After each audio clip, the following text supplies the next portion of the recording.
Pakistan cricket में बड़ी हलचल चल रही है। ताहिर भाई हमारे साथ मौजूद हैं। कैसे हैं ताहिर भाई? मैं good Aqib, God is too kind, how about you? बस ताहिर भाई, आज शोएब अख्तर ने कोई बड़ी बोल्ड स्टेटमेंट दे दी है। आपको भी मैंने पढ़ाई थी कि उन्होंने ये कहा है कि अगर मैं 2000-3000 बच्चा जो है वो ट्रेनिंग के लिए दे दिया जाए तो उनमें से कोई एक बच्चा वर्ल्ड रिकॉर्ड तोड़ देगा 161 किलोमीटर पर आवर का। इंडिया, पाकिस्तान या बांग्लादेश में से कोई हो सकता है। तो आज ये क्या वजह कि शोएब अख्तर भाई जो है इतनी बड़ी बड़ी बातें क्यों कर रहे हैं आज? आकिब, शोएब अख्तर भाई की बातें बड़ी करने की, देखें आप ना मौके की संगीनी समझे, उसकी डी कोडिंग समझे कि उसके बैकएंड पे चल क्या रहा है। शोएब अख्तर भाई बड़े अरसे से फ्रस्ट्रेटेड चल रहे हैं हमारे फास्ट बॉलरों को लेके, खास तौर पे। याद है उनका था आजकल के फास्ट बॉलर को देख के लगता ही नहीं है, वो एग्रेशन ही नहीं है, वो लंबे बाल नहीं है, वो बटन नहीं खुले हुए, दूध नहीं पीते, ये वो बात उनकी जेन्युइन है। यार इतना बड़ा फास्ट बॉलर हो जिसने पाकिस्तान को रिप्रेजेंट किया हो और उसको ऐसी चीजें देखने को मिले, दिल खून के आंसू होता है। तो उसने कहा यार बाकी हमारे फास्ट बॉलर वो कहते हैं ना मन मौजी है, कोई इस तरफ तवज्जो नहीं दे रहा। उसने लेगेसी छोड़ी है, उसकी धाक सी। मैं कहता हूँ कामरान अकमल या जिसने उसके पीछे कीपिंग की, या कि वो राशिद लतीफ टाइप ने, कामरान अकमल तो गंदा ही किया। उनसे पूछो कि यार इनकी बॉल पीछे कीपर को पकड़ना कितना अजाब लगता था। कि कामरान अकमल ने खैर वो गंद किया वो एक साइड पे, पर इनकी बॉलिंग की पेस मैं कह रहा हूँ कि वो आजकल के जो हमारे बच्चे आए हैं कीपर, इनको तो पता ही नहीं कि पेस वाली कीपिंग करना होता क्या था वो। तो फिर आकिब इसलिए वो काफी फ्रस्ट्रेटेड थे। तो इसलिए मेरा ख्याल है उन्होंने अब स्टेटमेंट दी है कि यार now it is time for me to come up front and lead from the front and fight the raw talent and make them up to the level that they can break my record. और उन्होंने ताहिर भाई ये भी देखे, उन्होंने खाली पाकिस्तानी का, उन्होंने पूरी दुनिया में कह दिया कि 2-3 हजार बच्चे मुझे from across the world they they. ICC should wash my feet and drink that water. ये रिकॉर्ड टूट गया। ये होता है कि विजन दरवेशी चाल। देखें उन्होंने खाली पाकिस्तान को नहीं स्टिक किया, उन्होंने कहा मेरा पूरा एशिया मेरा पाकिस्तान है। और मेरे ख्याल में सारे एशियन बोर्ड्स को अपना यानी कि शोएब अख्तर की इस बात का खैर मकदम करना चाहिए और अपना जो best of the best talent है जो उनको लगता है कि इस लेवल पे जा सकते हैं वो शोएब अख्तर को उनके हैंड ओवर करने चाहिए, ताकि आके वो एक ही नगीना होता है। देखिए शोएब अख्तर एक है, उसके बाद कोई नहीं आना। आज मैं आपको थोड़ी out of the flavour example देता हूँ। ये एक है उस्ताद जाकिर तबले के प्लेयर थे, बड़े मैस्ट्रो, शायद आपने सोशल मीडिया पे बड़े वायरल है, इंडिया के आप फोत हो गए यस्टरडे ही वाज इन राजून। तो उनका मैं क्लिप सुन रहा था, हम हर तरफ कह रहे हैं जी बड़ा टैलेंट चला गया जी, ये हो गया, बड़ा टैलेंट अपने साथ दफन हो गया। मरने से पहले उन्होंने एक इंटरव्यू दिया था, यार उन्होंने कहा बड़ा टैलेंट यहाँ से चला जाता तो हम समझते हैं वो सब कुछ साथ ले गया। कहता नहीं, वो जो कुछ सिखा के जाता है वो चीजें जिंदा रहती हैं। कहता टैलेंट कभी नहीं मरता, जो वो हाँ ये कि बंदा मरता है, चीजें खत्म होती हैं, पर जो सिखा के जाता है इंस्टीट्यूट इज नेवर एंडिंग। और यही शोएब अख्तर ने कही है कि यार मेरे जीते जी अगर कोई इस्तेफादा लेना है तो ले लो। और मेरे ख्याल में ये हमारी बड़ी बदबख्ती है, शोएब अख्तर को खुद कहना पड़ गया कि यार मेरे से इस्तेफादा ले लो। इन्होंने तो लेना नहीं, हर शाख पे उल्लू बैठा है, अंजाम गुलिस्तान क्या होगा। पर वो कहते हैं जहां गुलिस्तान का मैंने अच्छा करना है, तो इसलिए वो आपको जानते हैं।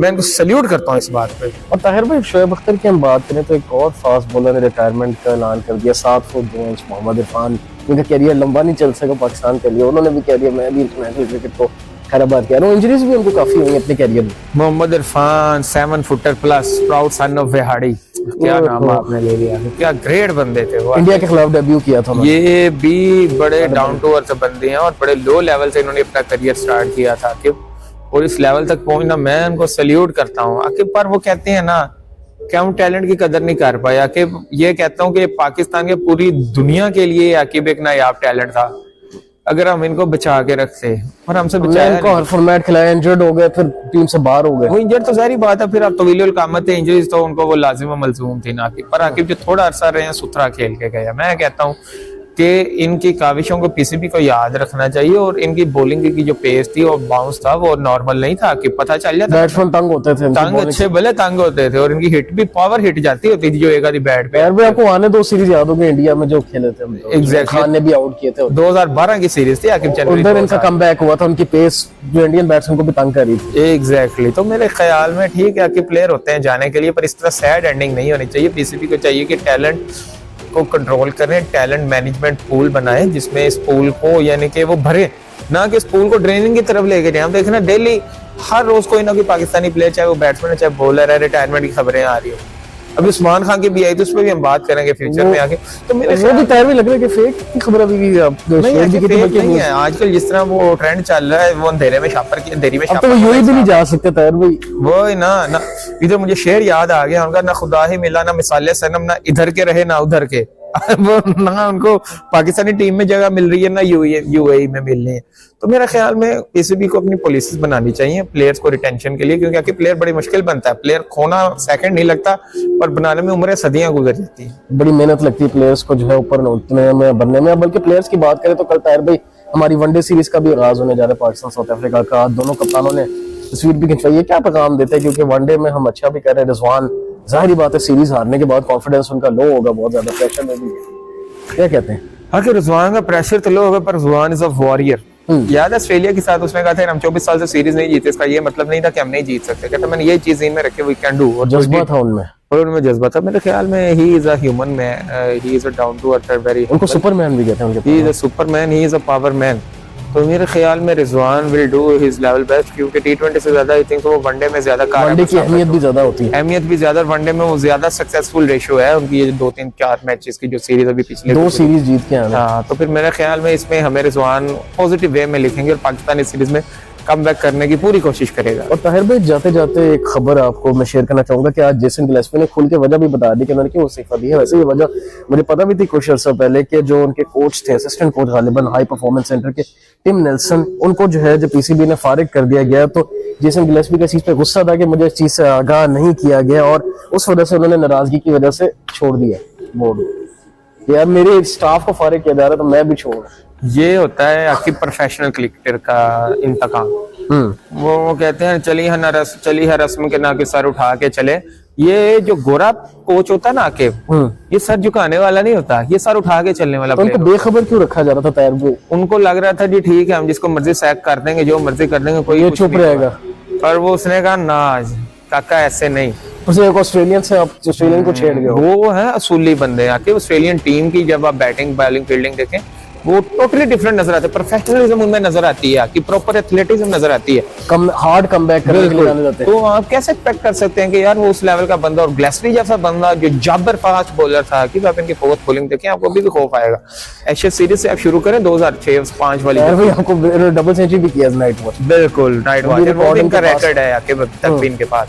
मेरे ख्याल में ऐसे बंदे से आप पंगा लेना तो फिर आके वो कहते हैं शेर के मुंह में हाथ डालने वाला साहब है, फिर वो शेर के मुंह में हाथ डाला तो शेर ने हाथ क्रश कर दिया।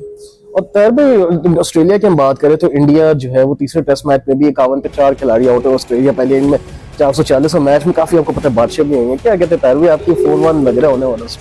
मैंने आपको आकिब क्या कहा था, ट्रेविस हेड लड़ गया इंडिया के पहला मैच ऑस्ट्रेलिया ने इंडिया को दिया, बच्चों को वो जिताना डाल दे, चलो खुश हो जाए कोई बात। अभी उसके बाद ताहिर भाई मिचेल स्टार्क की परफॉर्मेंस आप देख लें। बिल्कुल, तो मैंने आपको कहा था कि अभी आप देखो तेल की धार देखो, अभी पहला मैच है, इस पे आप कुछ ना कहो। ऑस्ट्रेलियन का ये तरीका वारदात होता है, पहला मैच जितवा देते हैं बच्चों को दाना डाल के, अगले मैच में फिर वो हाथ खींच लेते हैं उसका। और वही बात हुआ कि उन्होंने हाथ ऐसा खींचा कि अब इंडिया को मुंह छुपाने की वहां पे पड़ी हुई।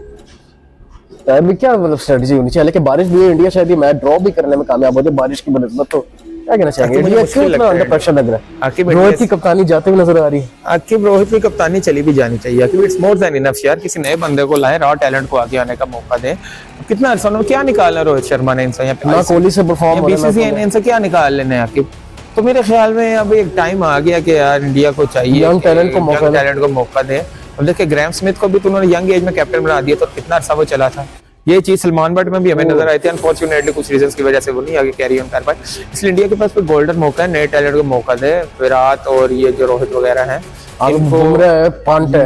इनको मौका दे, यंगस्टर्स को आगे आने का मौका देंगे इंडिया के बेटरमेंट के लिए। और मेरे ख्याल में रोहित को भी चाहिए कि आजाना तौर पे ही ये सरेंडर कर दे अपनी कैप्टेंसी। अगर टीम नहीं छोड़ रिटायरमेंट नहीं करते तो कैप्टेंसी से सरेंडर कर दे एटलीस्ट। ताहिर भाई विराट की भी एवरेज इस साल 25 की चल रही है टेस्ट मैच में। क्या हो जाए कि उनका क्यों इतना डाउनफॉल नजर आ रहा है? उनको आपको लग रहा है कि टी20 के बाद अब वो टेस्ट भी छोड़ देंगे इतने प्रेशर में? आकिब देखिए मैंने पिछली वीडियोस में कहा था बिजनेस साइकिल के 3-4 फेज होते, बूम, डिप्रेशन, डाउन, फिर रिसेशन, डाउन आ रहा है, फिर रिकवरी।